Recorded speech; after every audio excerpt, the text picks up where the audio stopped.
Hello, everyone, and welcome to the inaugural episode of what we are doing today, which is a new retrospective. We have done series like this in the past. We have done this for bands like Radiohead. We did it for Björk, and then we did it for The National. And this year, we are coming at you with Nine Inch Nails, another huge band that we're covering in a series like this because this channel is, of course, big fans of this band. Nine Inch Nails were one of the first bands I got into when I got into music. One of the biggest sort of memories I have in my musical memory was the night that I doubled listening to White Pony by Deftones and The Downward Spiral by Nine Inch Nails. And those first two listens changed who I was on an atomic molecular level from that point on, and I have never been the same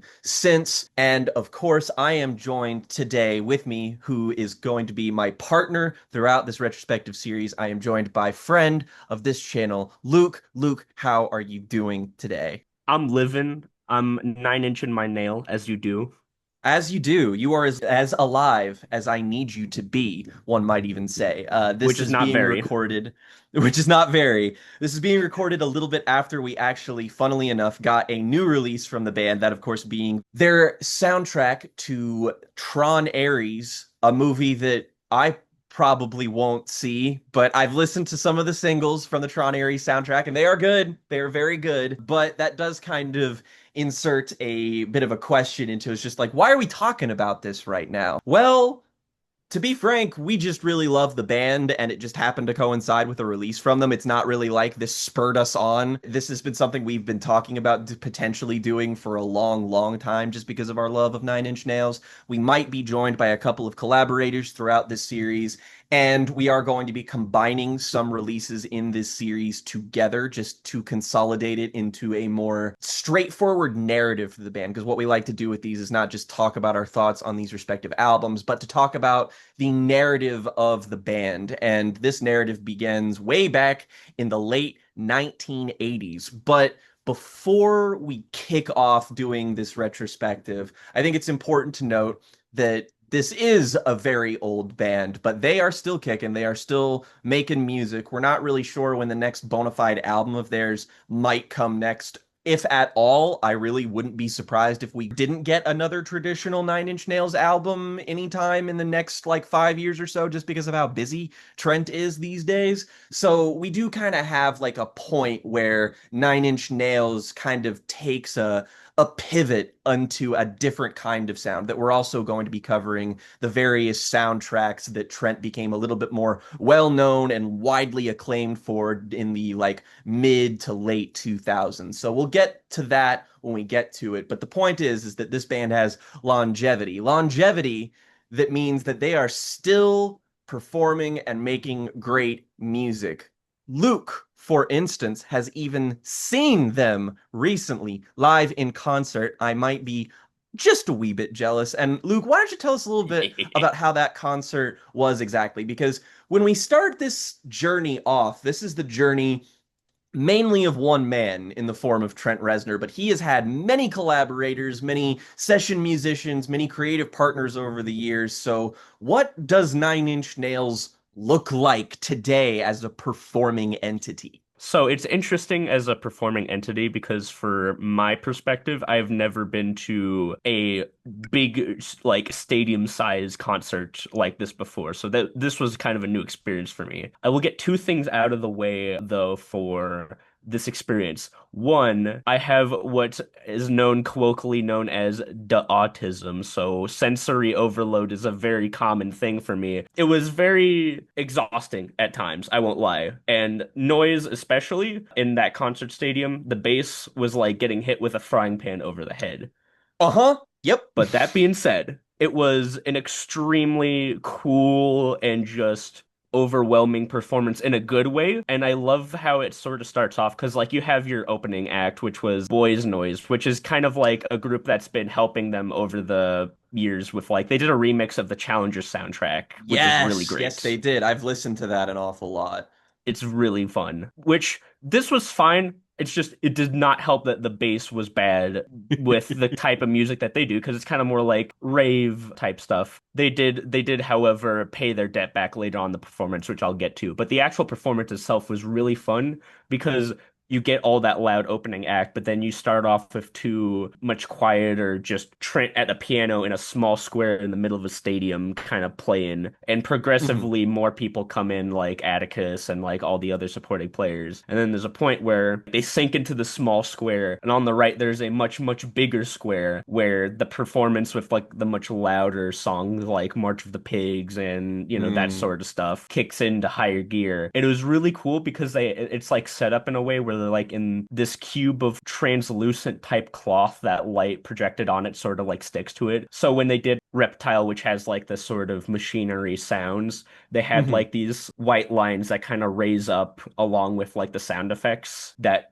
did like a cool double effect that was really, really interesting. And just a lot of other stuff, really cool light show effects. And when they go back to the sort of smaller square in the middle, they actually use the bigger square that they're performing on to project footage that's being recorded live as they're performing that's in like really high contrast black and white. And it's really cool because you get like these effects of just big red sort of light crowd audience and then the black and white footage on the square being projected as different color lights flash on off. Overwhelming, very, very overwhelming, but extremely cool. I just wish I was like able to not have sensory overload for like 2 hours so I could appreciate it more. That's very understandable. And I think that that's honestly it's interesting that you go about describing it like that just because I feel like, Nine Inch Nails having a lot of fans like us is very indicative of how wide their audience ended up becoming. And that I would say that, Yes. nerds like us that are super into like music and movies and shit that, you take one look at us walking down the street and we don't exactly project Nine Inch Nails fan with a giant neon sign next to us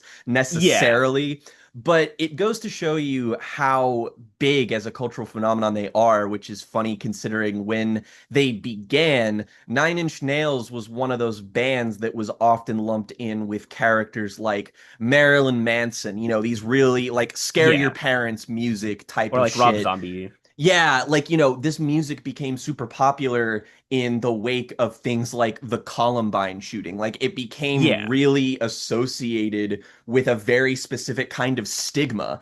And nowadays, it's either just sort of accepted as the norm or that stigma has just kind of evaporated so hard that nobody really either remembers or cares, or is just more indicative of the fact that Trent's shift musically to making these more ambient soundtracks for movies and being more of a prestige kind of industry guy. Like, we had one of the most notable pop stars the last couple of years, Halsey, had an album produced by Trent and Atticus just a couple of years ago. So it goes Yeah. to show you that Nine Inch Nails, despite being a kind of extreme music, very, big industrial loud rock pioneers, they are people who are so ingrained with the modern musical climate that it's almost easy to kind of take them for granted in some Yeah. respects, which is kind of awesome just when you follow the story of Trent Reznor, because this all goes back to even before I think most people associate Nine Inch Nails, the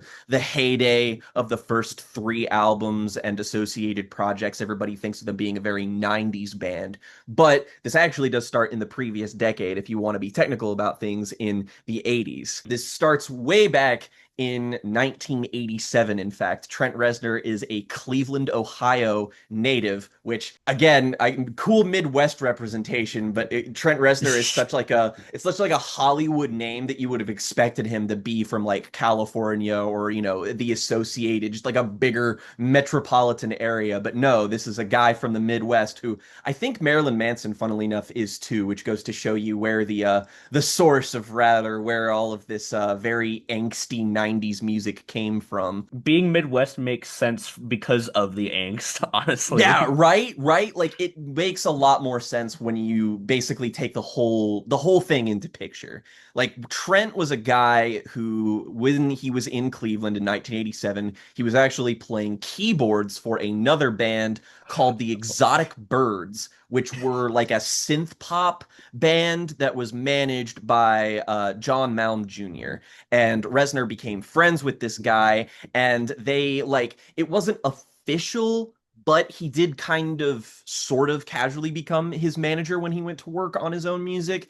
And at the time when all of this was happening, Reznor was also employed as an assistant audio engineer and a janitor at Right Track Studios, which is why he was able to basically go in. Like the studio owner at the time, Bart Coster, actually allowed Reznor free access to the studio in between bookings to record his own demos, saying that like it didn't cost him any money other than some wear on his tape head. So he just kind of let Trent do this. So Trent was literally a janitor who had a side gig playing in a synth pop band, which I think is notable because Nine Inch Nails' origin being in synth pop makes a whole lot of sense when you really think about it because of the sound that you feel on an album like Pretty Hate Machine. You can, talk about how it was like this really kind of breakthrough album for the industrial music scene in general. But I feel like it's easy to forget that as much as the heaviness is being pioneered by Trent, so is a kind of pop accessibility. I would, and I know that this is probably kind of controversial to some music nerds, but I would primarily classify the Nine Inch Nails debut record as a synth pop record. It just kind of has industrial and metallic flavorings to it. And Yeah. so basically, some of the demos for Pretty Hate Machine were made as he was, staying late at the studio after he cleaned it and then using it in between sessions. Reznor, like, he wasn't even fully musically trained. Like, he couldn't even find people to be able to play in a band with him to do the stuff that he wanted them to do. So basically, he relied on the fact that, there were so many new advancements in electronic recording technology.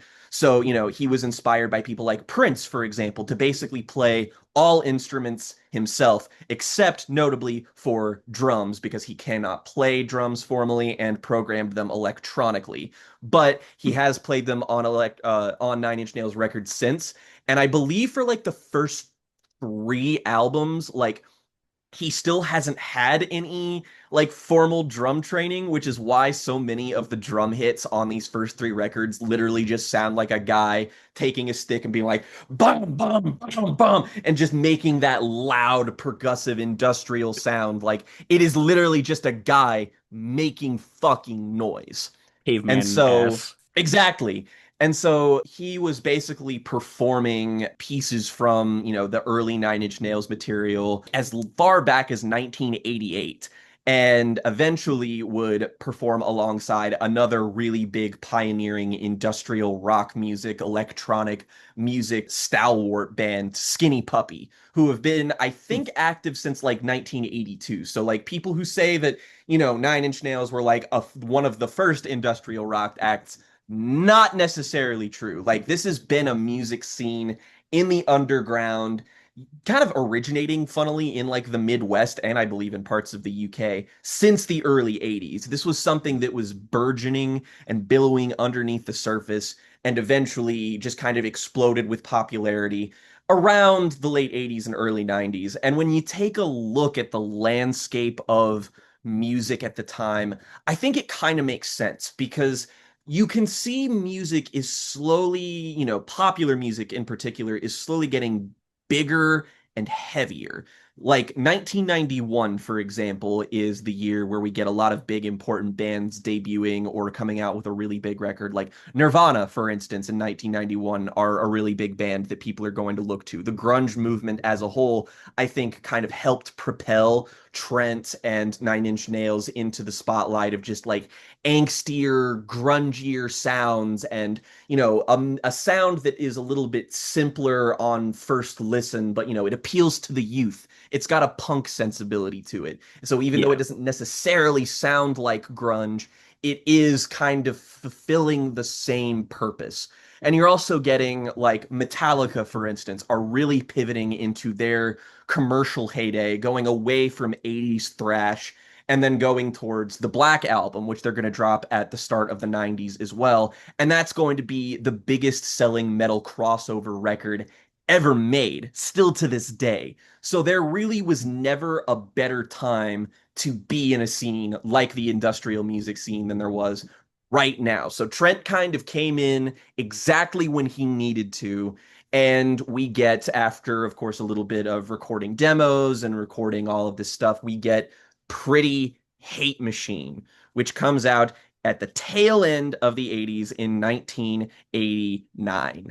So for this exercise, I went and listened to the most recent remaster of Pretty Hate Machine, which sounds mwah, beautiful, perfect, love Beautiful. it. But Luke, I'm going to throw it to you real quick to say, like, what exactly was your experience before we did this undertaking of listening to the entire Nine Inch Nails canon? What was your experience with this album specifically, and how did it cater to your expectations? Because at least from what I tend to pick up, a lot of Nine Inch Nails fans and a lot of Nine Inch Nails fans are, in fact, our age. They're kind of one of those bands like Fleetwood Mac Yeah. that seem to be sort of eternal in their appeal. Like, it doesn't really matter how long ago they are from their heyday. They're always going to be a cool band with the new generation. So, like, what were you Yeah. exposed to before this?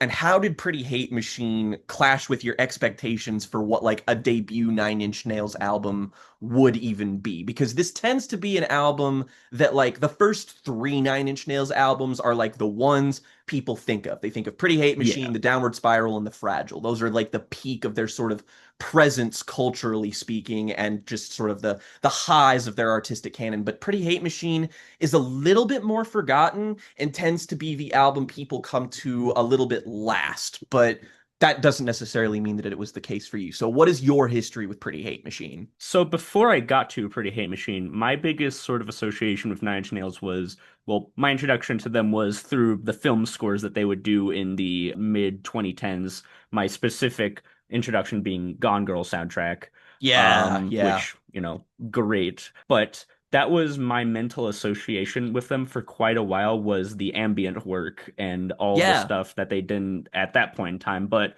the funny thing was, I did actually have an earlier introduction to their work, which it was the same case of, I don't know if I ever told you about the story of how I found out that I actually had listened to like a bunch of Nirvana before I even knew it was Nirvana, because when I was younger, my brothers would drive me to school and they would always have our local rock radio station on that would play a lot of what at the time was, I don't know, 10, 15-year-old music. So like Nirvana stuff and that sort of thing. And some of the stuff was Nine Inch Nails. So like I listened to Closer and The Hand That Feeds in Mm, my brother's radio. And then when I came back to, oh, so these guys that did the soundtrack made this music. I wonder what this like. Wait, I've heard that before. But the thing hmm. is, I had all of those, but I don't think any of them really gave me an inclination as to what Pretty Hate Machine would sound like, because this Oh is no. what you described it very well as. It is still very much a synth pop album, which is a very accurate description, because to me it's like I can hear the Nine Inch Nails that would eventually become, but there is Yep. also, and I say this lovingly as a positive, but there is a layer of 80s stank underneath there. For sure. I feel like that's kind of an undeniable thing. Like, I feel like Trent kind of took from the pre-existing template of, if you asked me what Pretty Hate Machine sounds like and I couldn't just tell you Nine Inch Nails, I would tell you, well, it sounds like Depeche Mode decided to make an album that sounded like it had a bit more of an edge to it. Like, it sounds a Yeah, whole lot like Songs of Faith and Devotion. It sounds a lot like Violator. And I mean, it makes sense. They are kind of contemporaries in a sense, and you can tell that Trent was inspired by them, but there is a place which existed before this. Like, it overall kind of speaks to Nine Inch Nails, not necessarily being wholly an industrial metal band, but also a kind of gothy band. Like, I yeah, feel like you can hear a lot of early The Cure. You can hear a lot of Depeche Mode, of basically any era you want to pick and choose from their music, and kind of find its place, its roots in here as well. But all of these things together, I feel like, sort of made it perfect to just kind of explode. Like it was building on the foundation of bands that were already popular, but it was forward looking enough. There are definitely parts of this album sound that have been dated in a sense, but I would say that all of the aspects in which Pretty Hate Machine is dated make it endearing rather than chintzy. Like whenever I Yeah. hear a kind of, an older sounding synth tone on here or something, like there's a song later in the track list, the That's What I Get. The intro to this song just sounds like a Sega Genesis sound font. Like there's no other way I can Yeah, describe it. But it like it does. it does in a way that I find like colorful. It makes this music have a bit more definition and edge to it. And I won't lie, I've not really always been fully on the Pretty Hate Machine train just because I, like a lot of people, I started with the Downward Spiral and the Fragile, and I was just so obsessed with those two albums. And it's not like those albums are devoid of the heavy electronic presence. It's just, it's synthesized in a way that makes a bit more sense, that feels a bit more in keeping with what you expect a Nine Inch Nails album to even sound like. And I would say that generally, like the notion of this being from synth pop, you can hear it, but it doesn't suit the same purpose. Whereas if you wanted to listen to a synth pop album and threw on Pretty Hate Machine, I feel like you would more or less get the job done, particularly when you look at songs as catchy, as rhythmic, as satisfying as, for instance, the first two songs on here,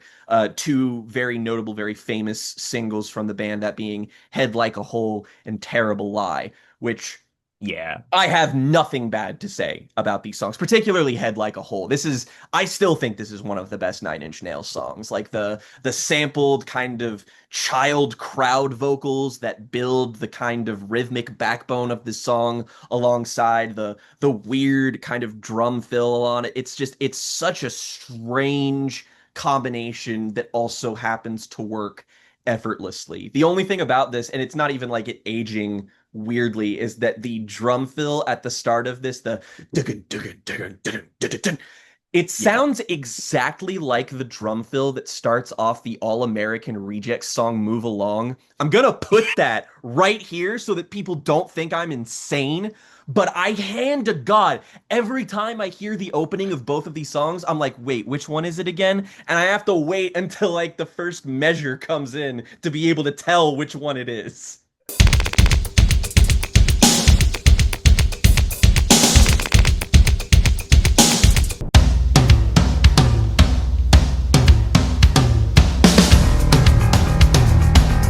Okay, okay. First thing I want to say about what you just said is knowing that it would be extremely funny to edit an old Bionicles commercial to have Head Like a Whole play instead of It would go hard. It would go yeah. so hard. Because I mean, Head Like a Hole is a hard ass song. It In would be hilarious if when they say head like a hole is when they put place the the head math. on the Bionicle.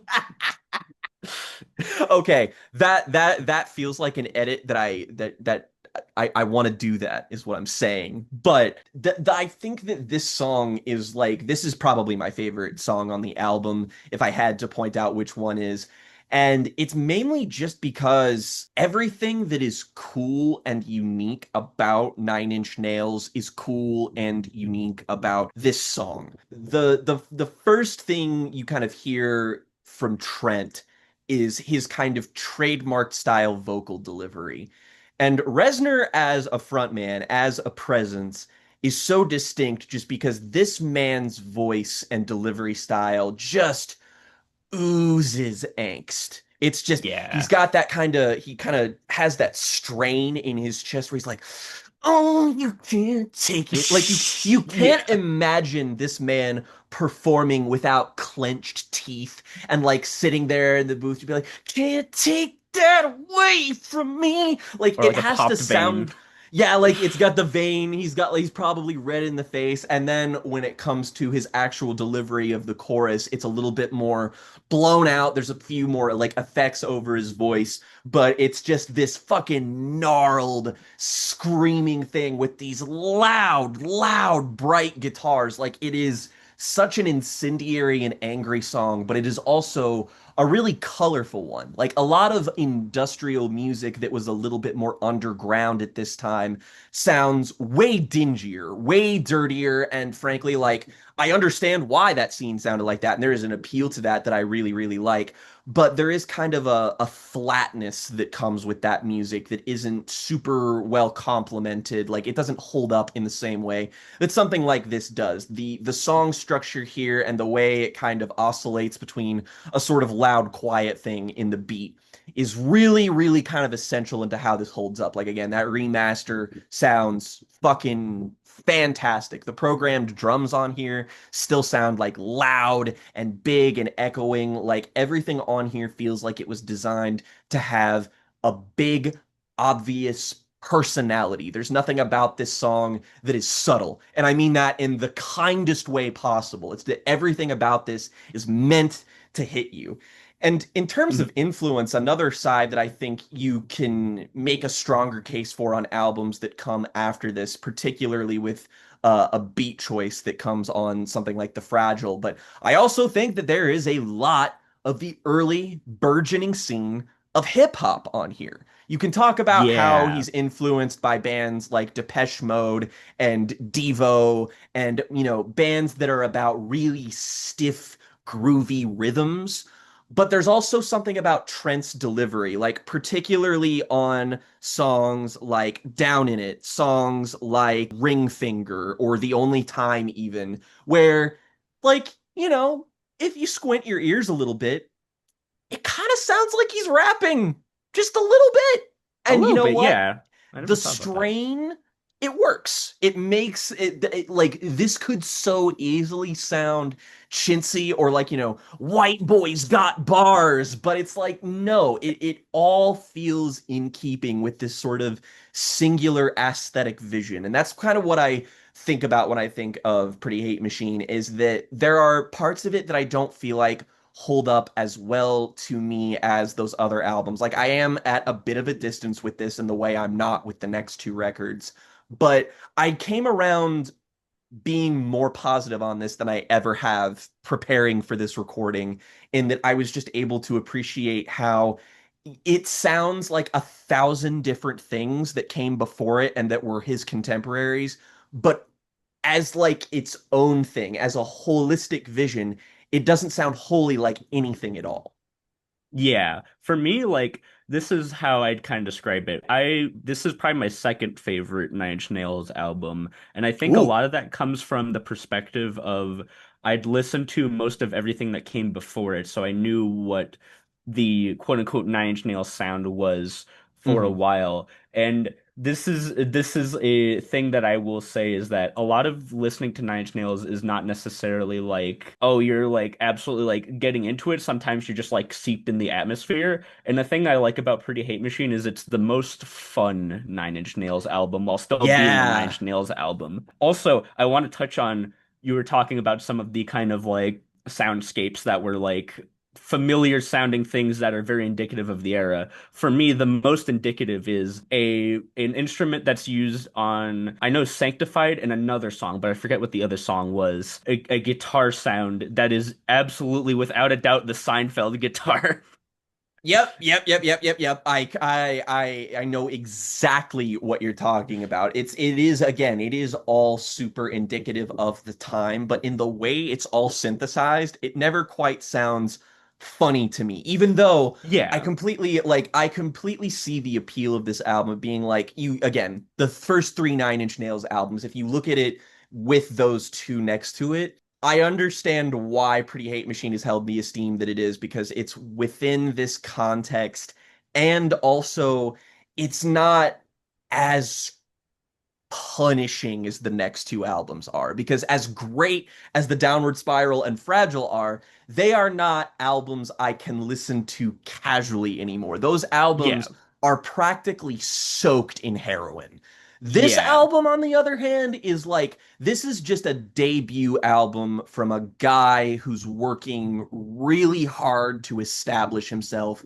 And you feel that. Like the substance abuse, the darkness has not quite fully infiltrated. And it's like, don't get me wrong, Pretty Hate Machine is not a happy album in any respect. No. This is an album that very much is written about things that like it's stuff that Trent would talk about later on, but the industrial music scene as a whole is very catered to making music that is about, well, but of course, this is an album that has a lot of capitalistic concerns, a lot of concerns about conformity, a lot of concerns about industrialization and the industrial music scene. Very it's well equipped to talk about stuff like this because the machinery of everything is kind of baked into the sound. So these rhythms and ideas, it already makes you think of things like factories. It makes you think of Mhm. things like assembly lines. And when, Trent is talking about things like money and capital and stuff like that, it is coming from a place of like, this is a struggling musician who is trying to get his incredibly unique sound off the ground. So there feels like there is genuine heart, soul, and passion and anger behind his words to be convincing, but it's also not to the point where it's so dark where you're like, oh God, this is fucking heavy, man. Like there's nothing, this album doesn't quite have a hurt, but it does have a moment. I Mm. think the exact Yes. precise moment that Nine Inch Nails becomes Nine Inch Nails is on my other favorite song on here, which is Something I Can Never Have, the fifth song, Yes. which is the first time the album kind of relents for a bit because like Head Like a Whole, Terrible Lie, Down in It, Sanctified are all super aggro. They're all again, they're all about rhythm. They're all about crushing you beneath their giant drum patterns. They're all about these blown out guitars. And Trent's just his angst and fucking Yeah. just delivery. But Something I Can Never Have is a moment where Trent is just kind of on piano and it's comparatively a little bit more spare. There's a little bit more atmosphere here. It's a little bit more open. It's not quite as intentionally exhausting as the material around it. And this is where Trent sort of like flitting between aggro and spacey ambient shit begins to sort of rear its head. And that's kind of what I associate because, like, I'm not even used to listening to this version of the song. Something I Can Never Have appears on the reworked Still EP, which we will be talking about when we get to it. But that's the version of this song that I am used to hearing with its more organic instrumentation.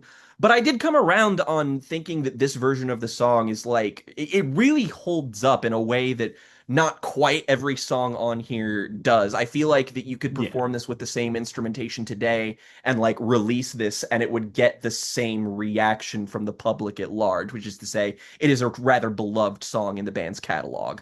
Yeah, I was gonna say that's like when I was listening to this album, that was when I was just like, really enjoying the kind of more like funkier version of like Nine Inch Nails through like the 80s sort of sheen. This was the one that kind of stopped me dead in my tracks and I'm like, oh shit, wait. So they were just Mm-hmm. always like this.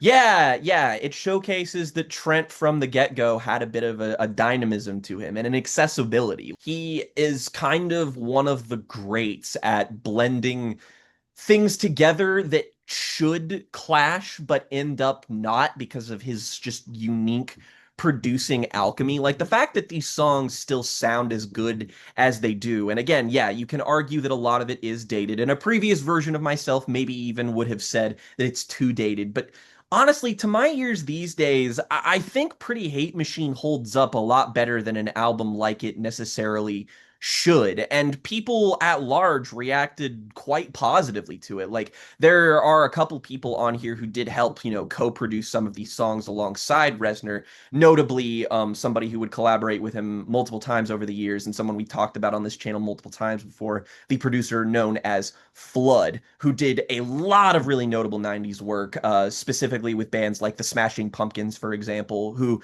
honestly, like on their album Adore, would take a lot of pages out of Pretty Hate Machine's playbook. Like Smashing Pumpkins has a lot of sonic overlap with this band that doesn't quite, I feel like, get the same, but like Billy Corgan is also the same flavor of goth that Trent Reznor is, where even though they don't Yeah. necessarily make music that people traditionally think is gothic, you go back and listen to it and it's like, oh no, this is definitely coming from the exact same melodramatic place. But like it was still like it had industry push. It had multiple producers who were already successful behind its music. So these songs on this album did go on to be, fun, catchy, but still harrowing chart successes. There were some live concerts that were playing on stuff like MTV, and some of the producers like Flood even produced the audio for these shows. They were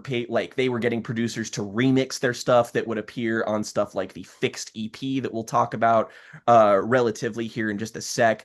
But there were stuff that they were making right at Right Track Studios. I think the entire album might have been made there, but like Head Like a Hole, Sin, some of the singles were, at least they were made there. And critics they were pretty into this. Like Rolling Stone said that like this was a really good industrial strength noise over a pop framework, which is exactly how, like, that's the byline for this album. It's Yeah, pretty harrowing, much. but it's catchy. And Reznor, of course, because of, the difficulty he had getting this made, he, would say that like everything on here is about things like capitalism and about industrialization. It was like it was on many people's minds in the 90s, and especially how it pertained to the music industry. And Reznor was a bit of an outsider looking in at this time, so it's what adds to the sincerity of the album. And even though this wasn't like immensely successful, this album still spent a staggering 113 weeks on the Billboard Top 200. That's Damn. crazy. It became one of the first independently released records to attain platinum certification, which is fucking nuts to me. And a lot of that did have to do with the MTV push. Down in It and Head Like a Hole and the video for Sin, they got a lot of attention. And Very much so. also a little bit of controversy. The original version of the Yay. Down in It video ended with the implication that Reznor in the video had fallen off of a building and died in the street. And the video, like this part of it, attracted the attention of the FBI, which would certainly presage things like him working with Marilyn Manson and what have you. Again, this is the scarier parents phase of music. It was the 90s. We were gonna get, the Tipper Gore censorship campaign. It was basically like everything about Trent Reznor was a powder keg that was just waiting for the right, spark of flame to completely explode and to some extent take over the world. They were also in 1989, they were doing promotion for the album, and the band members that Trent Reznor recruited to play the band live, while probably high or drunk on some kind of substances, they were interviewed by a reporter asking what shows they would like to perform. They jokingly report that they would like to appear on Dance Party USA, which was not a like mainstream, like this was a, your mom and dad would watch this programming, not necessarily a cool hip alternative show, because it was they said it because it was the most absurd thing they could have said. And then, much to their shock, they were in fact booked and made an appearance on this very show. So they did tour this in 1990, where they toured North America as kind of a, an alternative rock act, and they performed alongside people like Jesus and Mary Chain. And Reznor would do things like smash his equipment on stage, and people like interviewers like Mike Gitter attributed the live band's early success in front of rock-oriented audiences to this sort of aggressive and provocative attitude. They developed a bit of a reputation for being upstarts live, which is also what I believe got them in with Marilyn Manson initially. But all of this success, you would think that all of this is just like, oh, this is immediately great. Like Trent Reznor starts out as like man who is mopping the fucking toilets at this studio and now has this huge platinum album and gets to, perform venues and shows that somebody like him should never be doing.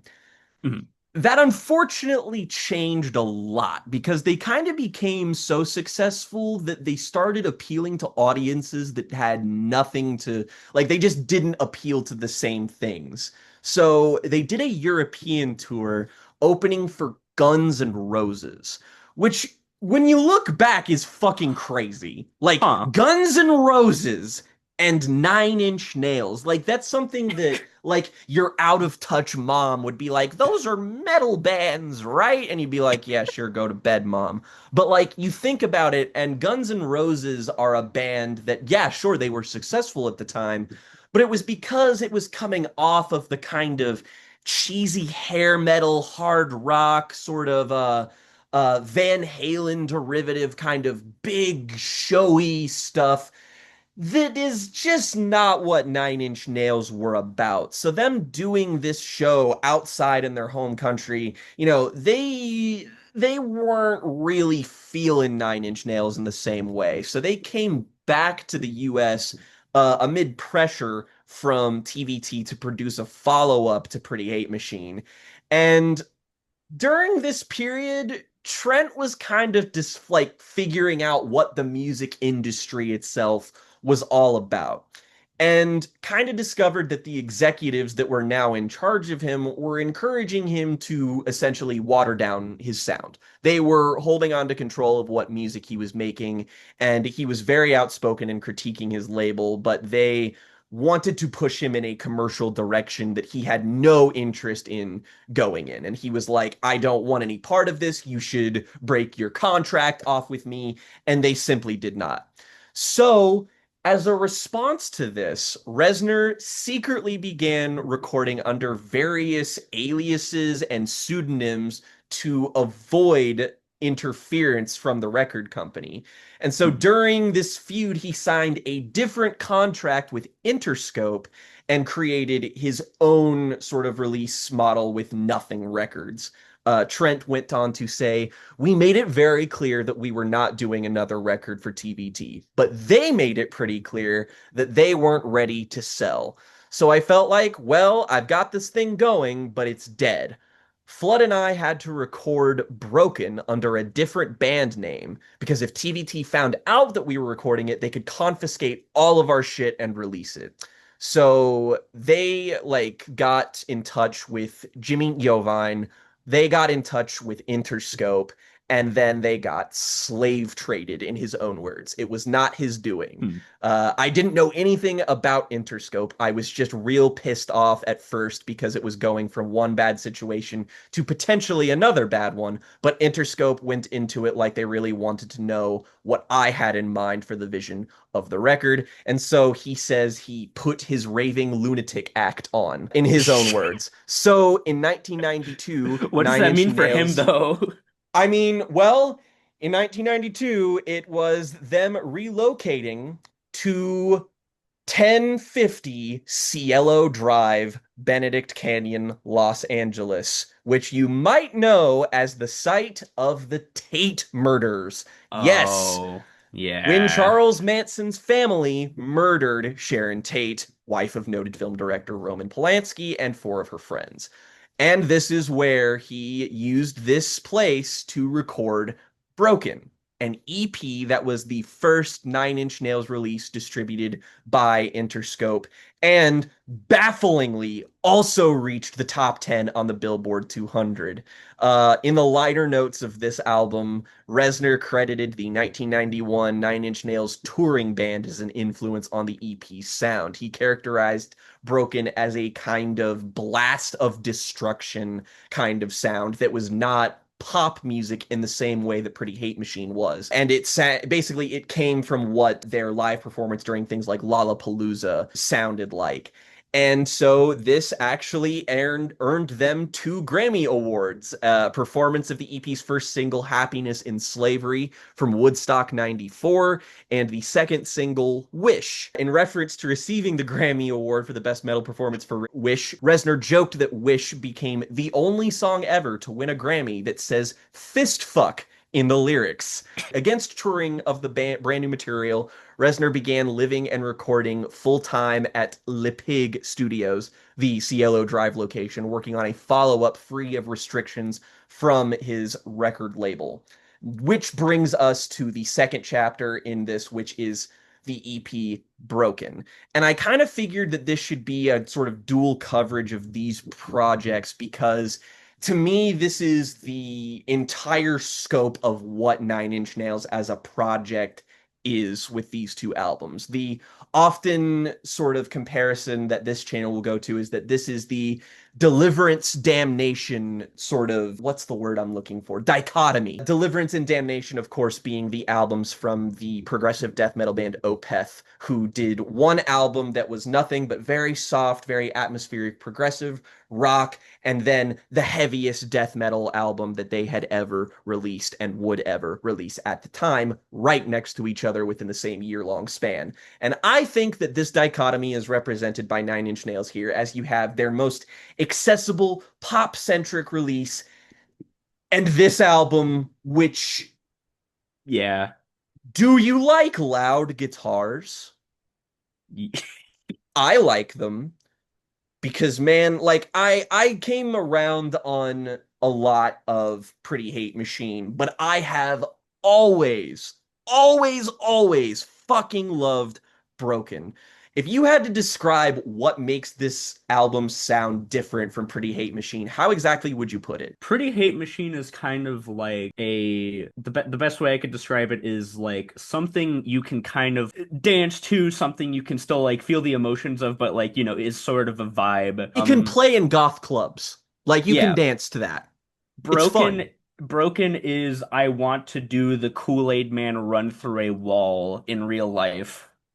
The only context in which Broken could be played at a club is if you do a shitload of uppers and just Yep. decide to be like, whoa! Because Or Broken, this is how I describe it. This is how I describe it is give people like the 20 frames of immortality in real life and then just see what happens.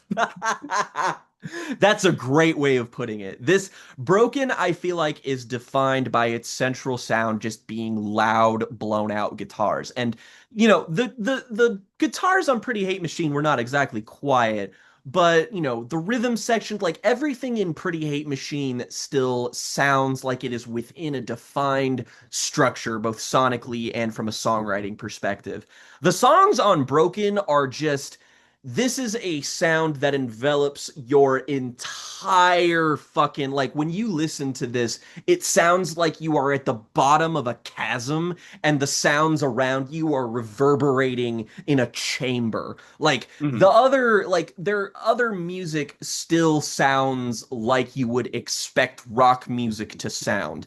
Broken, on the other hand, this is like the weird shit that you would dig up on an artist's Bandcamp when they didn't have proper producers and like weren't worried about trying to get things on. Like the fact that the music on this charted is nuts. Is Yeah. fucking nuts for more reasons than just, Trent Reznor saying fist fuck on one of the songs here. It's just this is Yeah. loud, it is angry, and it is mixed in a way that it sounds intentionally sloppy in a way that I think completely works. Yeah, like I describe it as Pretty Hate Machine is kind of like an introduction to let's just do what don't make it perfect at first, just make it. That's what Hmm. Pretty Hate Machine is. And then these are like the broad strokes of that to like here's the loudness, here's just like the absolute like cacophony aspect of it. Like Pretty Hate Machine sort of this sort of skeletal structures you can kind of feel where it's good rhythms and like ideas and then you have something like, something I can never have. Feels like the spine of Nine Inch Nails. Yeah. And then this is like the fucking like raw nerves and tendons. It is the nervous system of Nine Inch Nails sound. I actually really like that. There is everything about this album sounds cloudier, wider, more atmospheric, but also it's not in the sense that those things are not to imply detail, but to imply a kind of overwhelming sensation. Like this is something that you feel like you are caught in the blast of, rather than Pretty Hate Machine, which is listening to a loud rock sound. Yeah, actually, fun story for the concert. When the band got onto the big stage to do their much louder numbers, they started off with Wish, which is a great way to Ah, do it because, Wish has that first thing. It's like, this is the first day of the last day. And then immediately you are like thrown back with like the fucking sound that you hear right after that.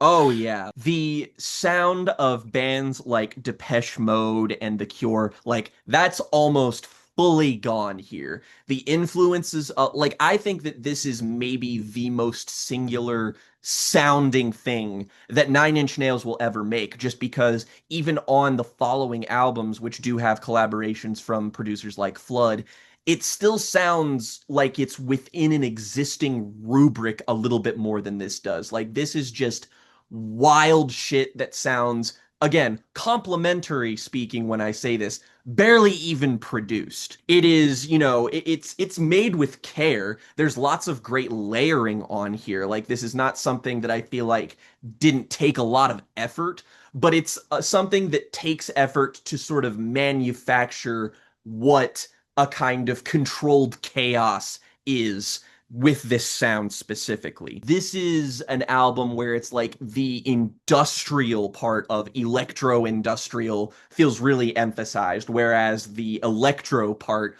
of the moniker feels like it's a little bit more present within Pretty Hate Machine, which is an album that I feel like feels very consciously digital. It feels very much like it is an album that is not really concerned with having the sort of warm, live instrumentation that is often prioritized within rock music. Whereas there doesn't even feel like there's priorities on Broken. It's just sound No. loud, sound angry, fuck everything. Like there is almost Yeah. a shoegaze quality to how loud and dense these mixes are. It also, because Trent was in the throes of being embroiled in legal trouble and creative trouble, this is also an album that takes like the very sort of, the base concerns that were on Pretty Hate Machine of things like capitalism. And on here, it's very much more like every lyric kind of feels like a sneak diss to a producer. Like you could Yeah. sort of break down that, like, oh, Trent is very angry at the people who are trying to rein him in, that are trying to make him make concessions and to make more commercial music. And it's why this sounds angrier. It's like imagine if Head Like a Hole was being performed live 6 times. That's what Broken basically is. And Yeah. like again, the kind of more rhythmic hip hop influence mostly kind of gone. This is just it's such a singular statement that it feels like the next two albums are going to be filed down from. Like this feels like a sculpture almost, and those Mhm. albums are going to be where he makes a little bit more definition and gives you a little bit more clarity, but this is just overwhelming, in the best way possible. Like I love every single song on here with there's a couple tracks that are just kind of like lead-ins, like tracks like Pinion or Help Me I'm in Yeah. Hell are just kind of instrumental builds into things like Happiness and Slavery, or even the two covers that end this project, which are also genuinely Oh. fucking awesome. I love the Physical, which is a cover, and Suck, which is also a cover. And you really wouldn't be able to tell because these songs sound exactly like everything that comes before them, in that they are ah! I will say that is actually very true because I did not even know those were covers of already existing ex music. Exactly. Like they are so wholly transformative in how they are made over in this sound. But you still do kind of feel like Trent's penchant for hooky pop songwriting is still here. It's just buried under a few layers of distortion. Like Nine Inch Nails will never make something that sounds like Broken ever again. Like they'll make select songs that feel like they might be in keeping with some of the stuff on here. But in terms of albums, it's a lot more specific. It's a lot more narrowed down of what they were looking for. But on here, this is just 30 straight minutes of like id driven stuff. Like it's also lyrically Yeah. like I wouldn't call, it's not like Pretty Hate Machine is writing a fucking thesis necessarily, but like they are still very developed songs about ideas, whereas this is like very sensory, very animal descriptions of primal base feelings of being betrayed, of hating people who wield power over you, and it's not putting it in a way that's supposed to be nuanced or a way that can be broken down in a way. It's just meant to hit you and it's meant to Yeah. hurt. I was gonna say that's a very good way to describe the lyricism because like with Pretty Hate Machine, there's a lot of like individual lyrics that I can like they get across the feeling in a more kind of like abstract way. Whereas Hmm. the one lyric that I remember the most from this song is just Trent Reznor just yelling, "I hate everyone." Hmm. And you know what? I feel like his ability to lean into both of these things, because like Trent can be very prosaic with his lyricism. He can be Absolutely. very like kind of bring a sort of that's where the gothic edge of his sound comes from, is the way that, he has a very sort of poetic license about him. However, when he leans into it, or rather leans away from it on these first three albums, these are albums made by a very angry young man. And that I think Yeah. is, I mean, that's what most great sort of early rock music that really catches on with people. That's what's appealing about it. And Broken is appealing purely because it is the most angry that he gets. It's like, again, we're not quite in the heroin years, but we're encroaching on them. That said, it's just like it is in very much a way where Pretty Hate Machine, I kind of have to be in a very specific mood to listen to what it's putting down.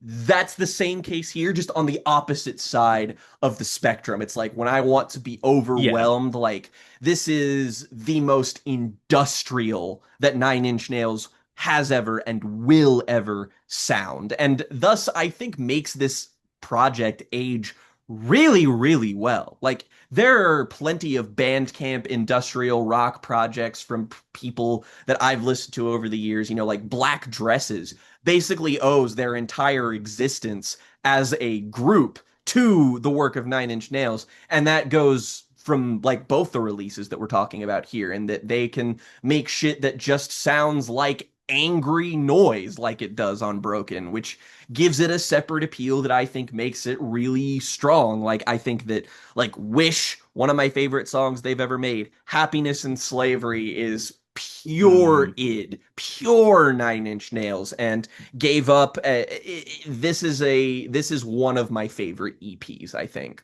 Yeah, I was gonna say, I think it's also a case of if we're counting EPs in the like favorite albums Hmm.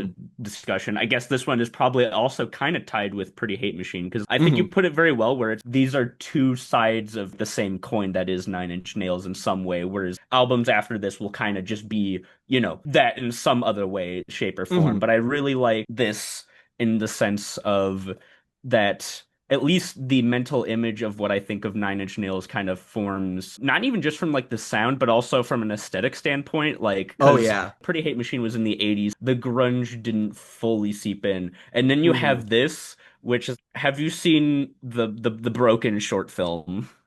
I have actually, and on that note, so when like the press cycle for this was happening, Peter Christopherson of the band Coil, who are kind of another industrial contemporary of Nine Inch Nails, and Throbbing Gristle, also another band who I think that Hmm, Peterson was, or that Peter Christopherson was also in.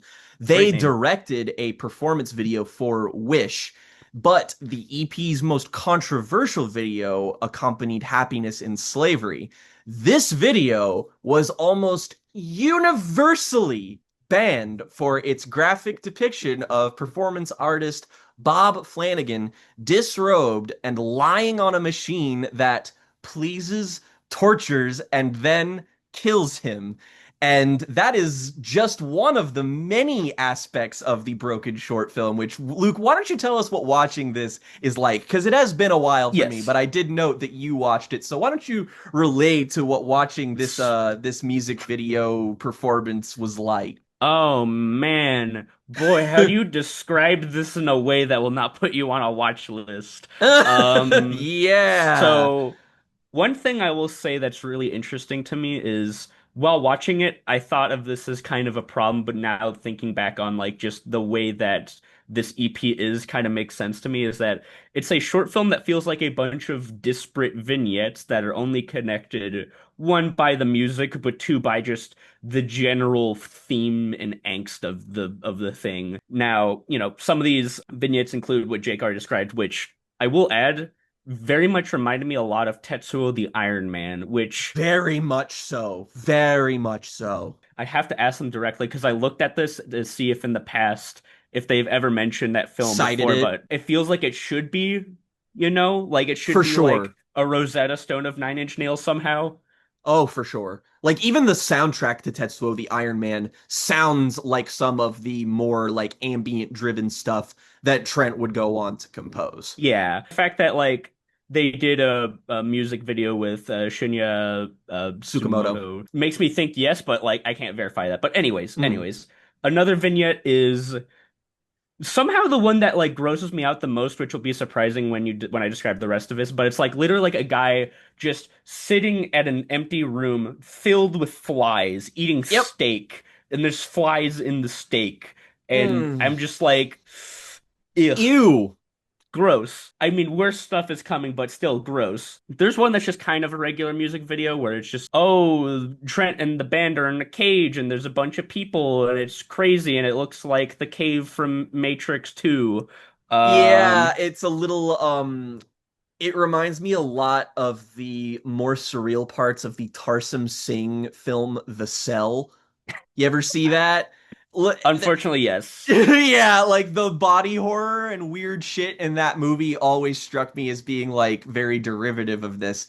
Notably, Marilyn Manson is actually in one of these music videos, and that I believe is Oh, where they picked up like they had a friendship for a little while until they had a falling out during I think The Fragile.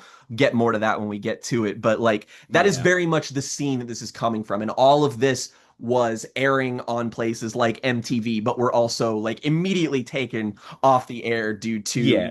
boycotts and concerns from parents groups and all of the conservative upstarts that will be angry about seeing stuff like this on television, even though, nowadays you could probably turn on your average episode of Law and Order and see something about as gruesome and grisly as this. That being said, though, there is one segment that is kind of plays in between these that, like, despite it Yeah. being in 1992, is still pretty shocking, which is just Uh-huh. like literally just a fake snuff film of Hmm. like a guy being chained up and tortured and disemboweled. Pretty like they got the aesthetic of this down really well because they knew that they would have to film this with like VHS digital distortion that would basically block out any like clear detail. But that being said, oh boy, I was just, oh man, I really hope nobody walks into this room right now.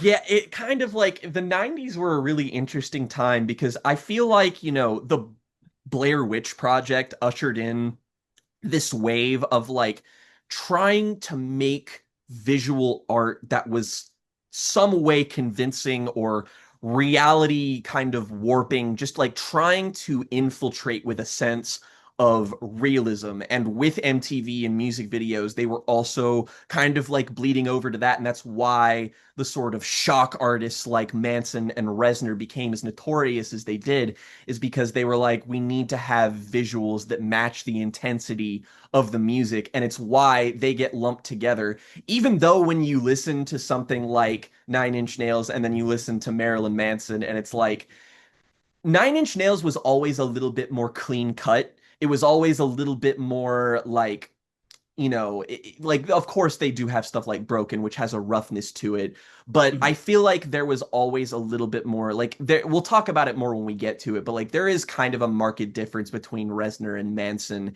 in that I always felt like Manson was about the shock first and the music second, whereas Reznor Yeah. always felt like he was a little bit more about the music and the shock came after that. Like, there's the that classic sort of memed clip of Trent doing a live performance where he's just like got the little soundboard and he's just like, y'all ready to feel really bad tonight? And he just hits a little button. It's like the winning out now, winning out now, now. And it's Oh just wait, no. like, Actually, the full quote is even funnier because it's like the opening act finished up and he's like, "You guys good? Having a good time? yeah. Well, too bad. That was the last band. We'd have a bad time." Like Trent's always, I feel like, been a little bit more tongue in cheek, which is easy to miss because the next two records are so sincere in how they're just like they're basically relaying pure raw human suffering into like from reality onto tape with Yeah. very little in between each other. But Reznor always felt like the vision was a very specific curation of aesthetic ideas that just kind of came naturally from what he was talking about, just sort of the decay that came from the rot that he saw from capitalism, especially in a Midwestern place like Ohio, for example. The industrialization movement was in full force in like the late 80s. He's living in the fallout of the Reagan presidency. He's living in the fallout of economic shit that is basically like paving the way for all of what his music is going to end up being about. And I think really shows you where he was at when he was partnering with somebody like David Fincher as early as something like 1995 when Closer is in Seven. Like people forget about that a Yeah. lot, that Closer is in fact the title sequence song to Seven. It's just not the version of Closer that you're used to hearing. It is the Coil, the other band that I think they're an Irish band, the industrial band that remixed that song and sort of put it there. You could hear the instrumental, but like it shows, like Fincher is going to go on to do movies like Fight Club, and then he's going to go and work with him once he does things like The Social Network. Trent is so inseparable from American capitalism's narrative in art in a really specific way to me that begins in the 90s and just never really ends. His work is so entrenched with the idea of kind of excess and industrialization. And we'll talk about that more when it goes on further, like when we talk about the soundtracks and stuff. But to me, Yeah. it's something that shows in his music from the very beginning of it all. Yeah, like it is very much that is the I guess like the Rosetta Stone almost is like Hmm. that just theme that plays throughout everything. And it's just kind of one of those things where I always find it interesting when it's like an artist can kind of keep to like not just a specific style, but a specific mood and sort of aesthetic for like their whole career. When it's something like, hey, capitalism consumes everything and destroys us all, it's sort of hard to be like, well, that's not going to not be prevalent if things be the way they be. So. Exactly. He's a guy whose work ages well, not necessarily because it's, he could see into the future, but because we exist within a system which this is just a prevailing trend. And that's why Nine Inch Nails' music is probably held up as well as it has, is because it is so little has changed since the climate that birthed this music came into view. Like we like to think that the 90s was a long ass time ago, but 9091 kind of feels like the last time that pop culture and culture in general was generally speaking different for America before it kind of birthed the all-consuming cesspool that the 2000s became. So Yeah. there's never going to be a moment in which Reznor's identity as an artist doesn't feel like it's relevant, which is still why he is such a relevant artist, even though, again, we could argue that the last True Blue full length Nine Inch Nails album was in 2013. So Yeah. there's a lot there, but I still think that there is a reason why it has aged well, and that's because the craft and the care that is put into stuff like this, even when it's something as off the wall as Broken, is something that is just like it's really primal, it's really essential, and it sort of occupies its own niche within the discography of being like something that isn't dated enough to be dated, but it's dated enough to appeal to something that like there definitely exists a breed of person that loves Pretty Hate Machine but doesn't fuck with the Downward Spiral at all. Yeah, It like could never be yeah. me, could never be me, but that person definitely exists. That's the thing I'm thinking about is like I would love to I want to go see this band during like this specific period of time. I Mm-hmm. want to see listening to Broken for the first time and Mm-hmm. not listening to anything that was inspired by Broken and just being like, what is this alien music bullshit? You're essentially going from listening to a particularly heavy Depeche Mode album, and then again you're going straight into something that sounds like it was released on the Flenser label, something that Yeah. would be released by Have a Nice Life, who their sound also totally indebted to stuff like the entire underground kind of digital internet rate your music core like that really came up in the sort of late 2000s early 2010s. That whole scene completely Nine Inch Nails, completely. The death consciousnesses of the world owe their existence to Trent Reznor. Again, groups like Black Dresses, or even people who are a little bit more on the cutting edge, people like Backwash, people like Clipping, Yes. people like that we're still talking about today and making conversations around. They still owe so much of their sound and the popularization thereof to Nine Inch Nails, which is why it is so important that they be discussed and upheld by us here today. Oh my They are God. the influence makers. The influence makers, the perfect moment at which pop music and alternative music coalesces to create something that conceivably exists within both worlds with equal sway, which is something that is just so rare. Yeah. So on that note, I think that closes out a discussion for Pretty Hate Machine and Broken. So, if we had to score these two projects, Luke, what would you hand these two records? And I know I keep Hmm. calling it a record, it's because I do view Broken as kind of an album, but it is an EP. But still, nonetheless, it feels like a significant enough chapter to rate separately on its own. Good question. God, I hate having to rate music just because I feel like Stupid, isn't I'm it? well, here's the thing. I will say it's stupid, but I will like give a rating to a movie the minute I finish watching it. So No, like I I am as am well, just because it makes them easier to catalog in my mind.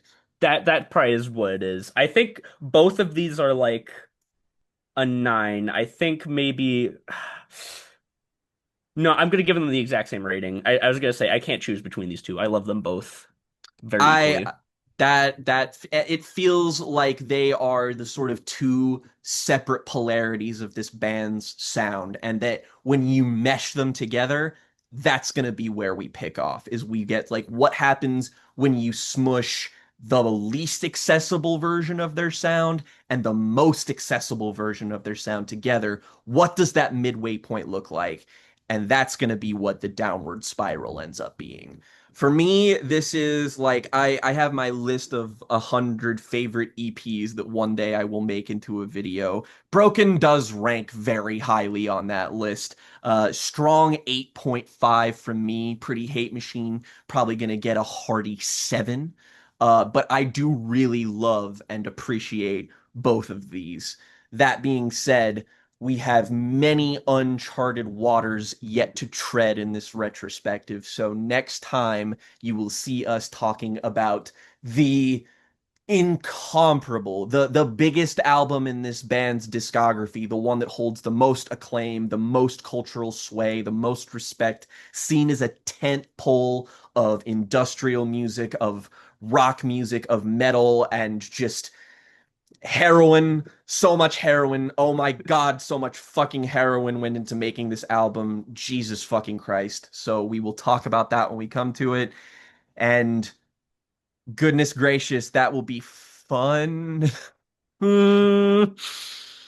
You'll be dying of fun. I don't I know. wanna fuck you like an animal I wanna feel you from the inside. inside. Ah, You get me closer to closer to God, God. You get me closer to God. to Goofy. Oh, yeah. My ex.